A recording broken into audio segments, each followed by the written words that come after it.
did yesterday, 31,000. Expected more because it's a holiday weekend.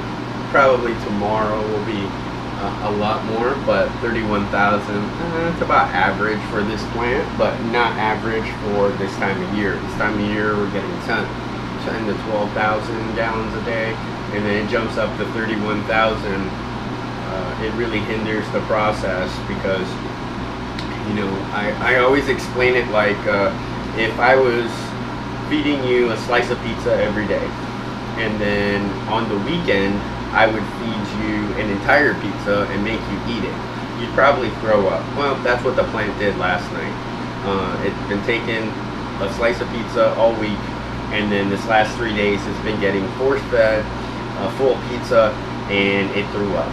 So no matter really how much I wasted, we prepared for it as best we could, preparing for the future, knowing that this weekend was going to be a big weekend.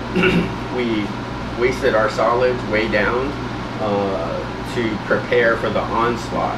And what that does is it allows more room inside that clarifier, allows more room inside the entire plant, and it just wasn't enough, and sometimes these things happen. I could have opened up the other train and let it feed, but I decided not to because I like pushing the max amount through the one train. So this whole plant is 85,000 gallons a day.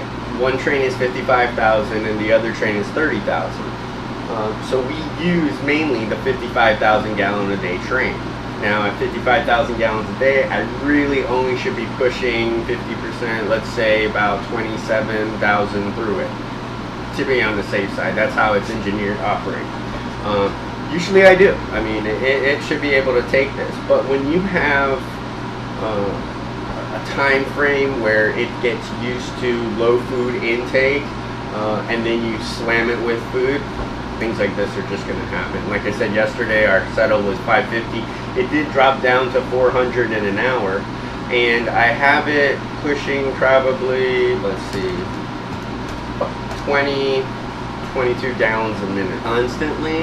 It doesn't have enough time to settle because it's constantly being bombarded. Usually, because we have an influent EQ, how an influent EQ works is it fills up during the day and then it pumps down at night. So it has a steady, nice and easy flow. Well, I control that at the splitter box, and that's fine.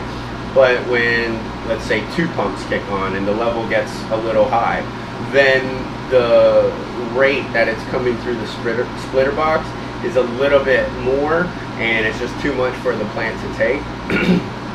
I know I should be able to push more through a 55,000 gallon a day plant. I only pushed 31,000 and something happened. Over at the other plant, I'm pushing way more than that through that train. But that's a different case scenario. That plant gets a lot of food all the time. It stays consistent. The sludge age is a lot older over there, so it's settling a lot faster. Now it's not going to capture as much, but all I need is 2020 over there. So if my TSS is under 20, I'm good to go. Over here, my TSS has to be 10 or below. So it's a lot more difficult to manage this. So I kind of get, like I was talking about before, I kind of get both.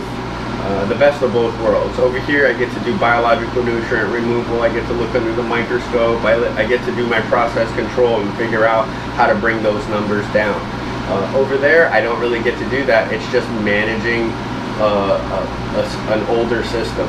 It's like buying a brand new Cadillac and having all the bells and whistles, the leather, the navigation, everything, and then get 79 Datsun with the wheels falling off, and trying to drive both of those vehicles going from one side to the other side. It takes a lot of patience, knowledge to be able to jump back and forth between both worlds. I experience two sides of me, you know. I get to fulfill the biological nutrient removal and over here, and then over there it's like I get to do the physical operator labor. I'm just going to waste and watch my settleometer. Here I have a lot more tools to be able to make decisions on sludge age and the SRT and all that, you know what I mean, because I have an office here. Over there I don't have an office.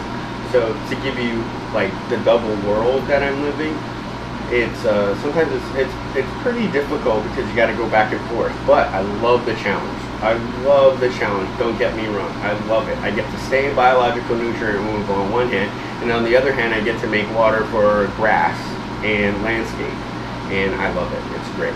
So with 31,000 today, I'm going to clean up the effluent basin, like I said, and we'll get everything back running right, and that'll be my day here because I have 3 hours, and it's going to take every bit of 3 hours to get everything situated.